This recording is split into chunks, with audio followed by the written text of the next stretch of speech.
Wakorintho wa pili moja.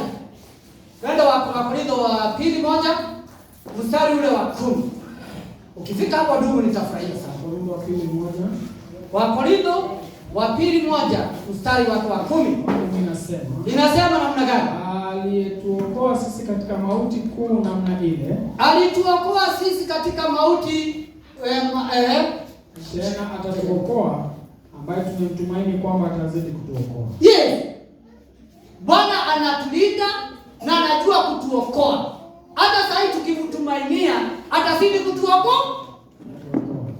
Hapo kanisa hii kusipia kama tumesoma ndugu. Shalom.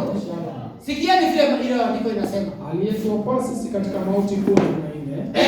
Tena atatuokoa ambaye tumemtumaini kwamba atazidi kutuokoa. Na Baba wetu atukuzwe. Amen. Bwana ndiye anatuokoa hata mauti, katika shida zetu zote zile tunakumbana nazo, ni Bwana anatuokoa. Mpaka saa hizi Mungu wetu atazidi kufanya nini? Kutuokoa. Kwa sababu sisi ni kazi ya mikono yake.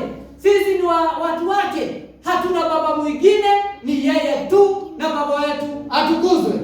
Ninyi nanyi mkisaidiana nasi kwa ajili yetu katika kuomba.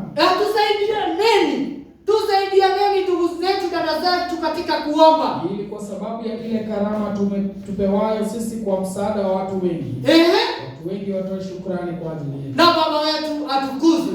Amen. Hata ndugu, mambo ile watu wetu wengi watashukuru kwa sababu ya msaada ama kwa jambo ile yote kazi yetu tutafanya. Tufanye tukiwa kitu kimoja. Ndugu anashukuru, kanisa linashukuru kwa sababu ya kazi ile tutafanya pamoja. Kwa hivyo ndugu zangu, tuchukue hatua yetu ya kwenda mbele tukiwa kitu kimoja. Na tukifanya hivyo tutajikuta tumeenda mbali. Tutabarikiwa katika hii kanisa. Na tutaendelea kubarikiwa kwa sababu ya unity. Umoja ni kitu ya maana. Na hiyo ndio itatuma tulidi uzima wa milele. Kupendana ni kama vile kidole yako ya mkono. Kidole moja ikiumia, hata hii kingine naona hii kingine imefanya nini? Imeumia. Na hivyo ndio tunastahili kusaidiana. Na Baba wetu atukuzwe. Yaani tunaendelea. Maombi ya waumini yanaweza kumlinda mtumishi dhidi ya mashambulizi ya kiroho endelea, na changamoto za huduma. Na changamoto, unaona maombi inasaidia mpaka ndugu yetu asaidike kwa kuongoza kwake. Hata kama hivi na hivi kurukuko, lakini maombi yasaidia yeye kuendelea mbele. Hata tuongoza vizuri sana. Msikia akisema kuna mambo mengi, ni kweli anasema kuna mambo mengi. Lakini kwa sababu ya Bwana na maombi yenu yanamsaidia, hata akisimama hapa anasema mambo mengine ambayo wewe mwenyewe unaelewa na unaishika vizuri. Na tunakuwa watu wanaelimishwa kila wakati kwa sababu yake yeye mwenyewe kutumiwa na Bwana, kwa sababu ya msaada wenu, na Baba wetu atukuzwe. Endelea ndugu yangu. Maombi yanawapa watumishi hekima na ujasiri. Hekima na ujasiri maombi inatuma wapewe. Huduma ya elimu inahitaji maamuzi ya hekima. Huduma hii ya Bwana hakika lazima ukue na hekima na ujasiri na nini nyingine?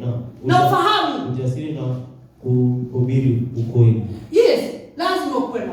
Usipokuwa hivyo hutaenda mbali. Lakini kanisa letu la Pepe na wapenda na muendelee tu hivyo. Tushikane, tusaidie ndugu yetu. Tusaidie wale wengine. Na kama vile mnashikana ndugu wale wanakuja hapo wageni, wanaenda wakisema Pepe ni kanisa. Pepe ni hivyo. Kwa sababu ya umoja, na umoja ni kitu ya muhimu. Malizia neno. Na nguvu ya kuongoza watu. Na ile ndugu yetu kama huyu atatuongoza kwa sababu ya kushikana kwetu kuzuri. Hata akiwa na watu 500, hata zaidi ya 500, anawaongoza vizuri kwa sababu hivyo ndio inastahili. Na Baba wetu atukuzwe. Twende kitabu ya Mitume 4.